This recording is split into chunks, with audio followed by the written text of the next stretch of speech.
Yes. And now we're talking to the video. I know. We're talking to the video.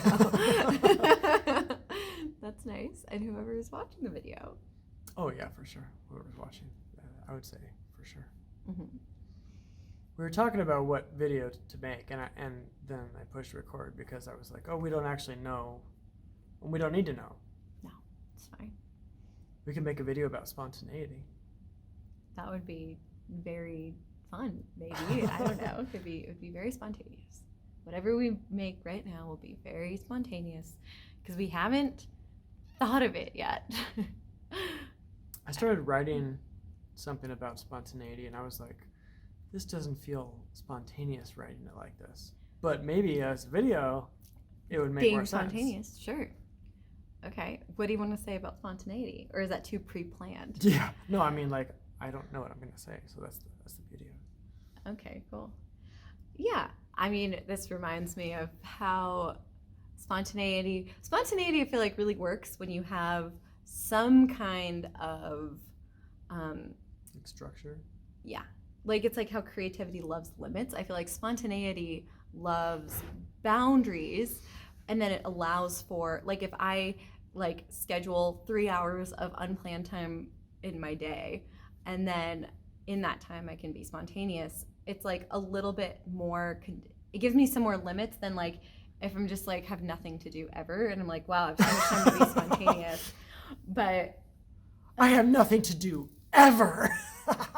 I mean, yeah, I don't know. It's like I find that like after work, like now that I work a full-time job, it like makes me value my other moments more, and I may be more likely to be like, yeah, I'll go do this thing I've never done. Like, yeah, I'll take this class or I'll do this thing, because it's like I've got a lot of time that's structured and that is like predictable. Yeah. And then it creates a sense of stability where I can be really spontaneous without feeling like my life is like flying off the hinges. Yeah, and also, you know, me, when I had a job, I was like, it gave me this structure that I didn't really like, but I could see that I followed that structure, and, you know, like I was reliable to it. And so in quitting that job, I was like, I could just do this for myself. Like, I could just create that structure for myself. Yeah. And that was awesome. You know, sometimes I'll just like, you know, people can book meetings on my calendar, and sometimes I'll just block out a period of where they can't book a meeting during this time, so I can just do whatever I want to do during that time, and then I can value it more because that's like, this is my work time. That's cool. Yeah. I also like working at night. That's something I haven't really given a lot of energy to lately, but for some reason at night it just feels like that's my best unplanned time. It's just I can roll with it. Where you can be more spontaneous? Yeah, spontaneous, and you know, I know I'm not going to get any calls. I know I'm not going to be like everything else in my life is kind of just shut off, and I can just roll without any logistical stuff. I'm not going to want to eat at night. It's just like pure flow space. Mm. I feel that way about the early mornings. Yeah. It's like a cool, it feels nice to be awake before anyone expects you to be awake, because then you can just like move about the world in solitude. Mm-hmm. Well, I think one of the interesting questions about spontaneity is like, when people don't know if they can trust themselves, it's kind of like, is it okay for me to be spontaneous? Am I going to self-sabotage if I'm spontaneous?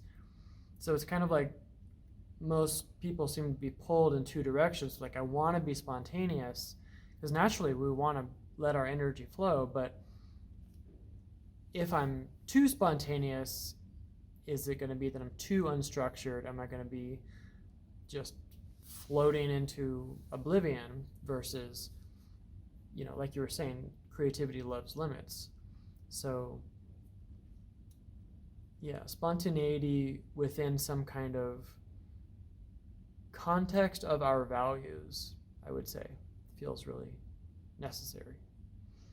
Yeah. And then spontaneity itself can be a value. So, Mm-hmm. it doesn't necessarily mean like sometimes being spontaneous could mean, oh, I like maybe I do have like a wild experience that might not be like I would not normally do this, but I'm going to do it because I love spontaneity and it's like the opportunity's arisen. Like I'm going to go, I don't know. I mean, hope like I wouldn't do something that was like life threatening probably, but like maybe. Like we just talked about cave diving. Yeah, that's like kind of like life threatening. that's kind of life threatening. Yeah, exactly. So like if that's a spontaneous decision, I don't know. I guess it's confusing. Like the idea of spontaneity is like a little bit. It can mean different things for different people. Because for some people, like being spontaneous, is like I'm gonna try a new lunch spot, and then for some people, it's like skydiving or like cave jumping and Yeah, blah blah blah. but also just like when Ramaji met you, for example, he said, "Oh yeah, she's cool. She's very spontaneous. She has very spontaneous energy, and that's good. It's like because it's one of the symptoms of awakening is just the spontaneity of someone's it's lacking self-judgment. It's lacking filtering, It's just being present with what being is. present. And listening. It's about listening and responding. I like Yeah. talking about that a lot. But really, Yeah, it is. And spontaneity is like about listening kind of to yourself and your first impulse or your first instinct about what's most the direction that's like most exciting and opening in which to move. Yeah, I think you should say something about you said quality stand-up comedy is about listening. Yeah, quality comedy. Quality. Here's the thing. It's not stand-up comedy there's many layers to stand-up, like also like timing, precision. There's a lot of precision that can go into stand-up, and like I've had some experience doing it, but compared to most people who are professional stand-up comedians, I wouldn't call myself like an expert in stand-up comedy. I mean, However, you've had more experience than most people have. I've Sure, seen more than her before I met her. I've seen her schedule where it's like every night of the week during the month of March or something, like sometimes 2 comedy sets in one night. Like she's got some experience. that's when I started using Canva, so you can really go back in the account and just see what I looked at her, what my life used to be. It's like Yeah. the evolution of like, okay, stand-up comedy shows. Yeah, I'm producing this show. because I'm using her Canva account because she has a pro account, so I'm using it to make like my graphics. And I was scrolled back and I'm like, oh, I could see Yeah, I could I see used to go her. really her hard. I didn't even know Canva existed 6 years ago, and I'm looking back at her life 6 years ago. I should have bought stock in it because I told a lot of people about it. Yes. But yeah, really it's about good comedy in general. It's just about listening to what's going on and responding in that moment. And it's not about trying to be funny, which is the distortion or confusion that most people have around like, how do you do improv? Like I would say this is more about it's most directly related to improv, but also to stand-up, because if you're not listening to how things are landing and really letting there be an energetic conversation between you and the audience, nothing's going to It's not gonna be funny. nothing's gonna be funny. It's gonna be bad. It's gonna stink up the room. But like even if you say something that's not funny, like that's not the end of the world. It's like how you continue on beyond that point and like listen to the energy and then respond to that energy is the whole thing. And but also it can get you like really in your head if you're like super anxious. It can be kind of a spiral downward, but if you're like also you're just trusting that it's going to work out, it's okay, that it's much better. Yeah. I think is it warning us? No, I was It's like just recording. okay. I thought it was saying like it's running out of space or something. I don't know. Cool. You know your thing. But No, I mean I think it'll tell us. It'll say running out of space. But I could be wrong. I don't know. I think it'll just be like, you're done. Yeah. So Any other questions? I Well, love answering questions. yeah, I'm sure you do. Well, I wanted to say like, so if we could talk about like what causes people to be afraid of spontaneity, typically, like what causes self-trust issues where people disallow themselves from being spontaneous, and it kind of causes them to get stuck in a in the mud or something, like they don't really get to express themselves, and then life just kind of slows down because they're restricting their spontaneity. Yeah, I think it's that you're listening through a filter of what you should be doing. Like it's a lot of shoulding on yourselves, or thinking about how you're being perceived rather than what you want to say or what you want to do. So it's like, oh, what should I be doing right now versus like, what do I want to do right now? Or even what should I say? Even thinking about what you want to do can slow you down, right? Because it's kind of like, I got to think about this. I got to figure out this. I need to like know my next moves, like have a plan about it. But if you recognize that like wherever you show up with presence, it creates whatever's going to be next. Like you don't actually have to have a plan. You just have to know that your presence creates next steps, if that makes sense. Right? It's like a domino effect. Like you only have to hit the next domino. You don't have to know exactly where the whole line of dominoes is going to unravel. And you can't. No. You can pretend to. A plan is usually like an attempt at understanding where the whole line of dominoes is going, but it's probably going to go somewhere you didn't expect, which is what life is for. That's what it's for. Yeah. It's defying expectations. Yeah. Yeah. And we were talking about this recently, like you trusting your internal guidance. You only know what the next step is. Like you can't see where it's going. You don't know where it's going to unravel, right? But just trusting where your inner GPS is like leading you, you don't know where it's going to lead you. Or maybe part of you does know, but you, in order to get there, you can't force it. You have to like... Yeah, you can't skip steps, really. I mean, you can try, but it'll probably just like take you back to the other steps because it's like overriding. I mean, that's how it's been like as we've been navigating our relationship and how things are moving. That's sort of has been the challenge and the gift for me, is like really being present with what it's like. Okay, this is what I'm feeling in this moment. Like, oh, maybe this will lead to that, or it will lead to that, and like I don't have to know what that is gonna lead to. It's just like honoring what's present right now, and like creating space to actually discover. I feel like that's another aspect of what true spontaneity allows for you to do, is authentic discovery instead of like pretending to know what's going to happen. So like when we're trying to force a certain outcome in our lives, it really kills spontaneity because it cuts off our ability to discover the truth.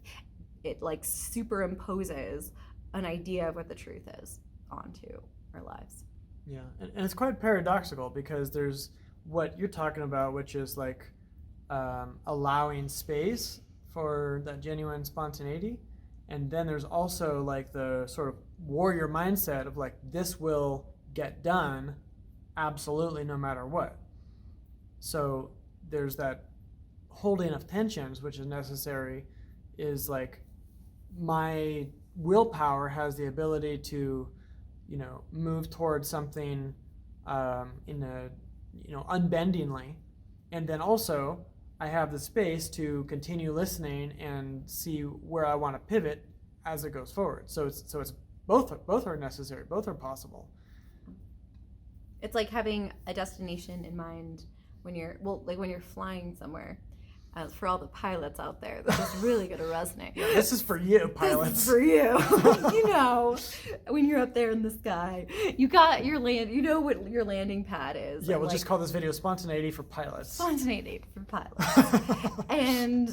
But from my understanding, there's a lot of factors that can influence like the path that you take while you're flying, and like, oh, I'm going to catch this cold. Do they catch winds? I don't know. Let's just say that they're going to catch a cold front. They're going to catch a cold front, or maybe they're going to avoid a cold front. I don't know what you do with cold fronts, you guys.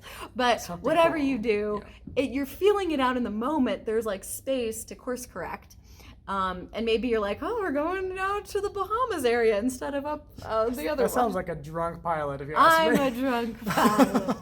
All right, everybody, we're going to be going to the Bahamas instead of Denver, so I hope you packed your shorts. Bye. Okay, well, that probably wouldn't happen. But maybe it would if there was an emergency landing. You Or have to if go to it's the a Bahamas. Pilot who's like just having a really good day or a really bad day. Yeah, I don't know. An extreme day. An extreme day. Extreme piloting. Spontaneity. Yeah. So you're like, there's spontaneity within the course to that, like, warrior.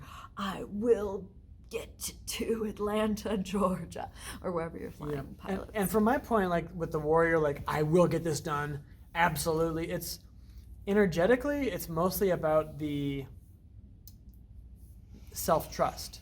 It's like, if I choose to and continuously choose to get this done, it will absolutely happen. I can, right? That's like the point of that. Like, I could change my mind, and I have that freedom. Like, there's no shoulding that restricts me from changing my mind. Mm-hmm. It's just, if my own desire stays in alignment with this goal will absolutely get done.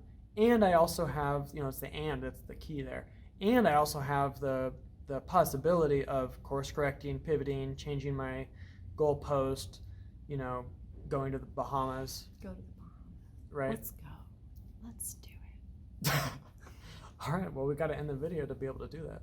Okay. We're going to the Bahamas. See you there. See you there. Yeah. All right. Well, I guess that's it. Thanks for listening. Yeah. We'll see you next time. Yeah, see you next time.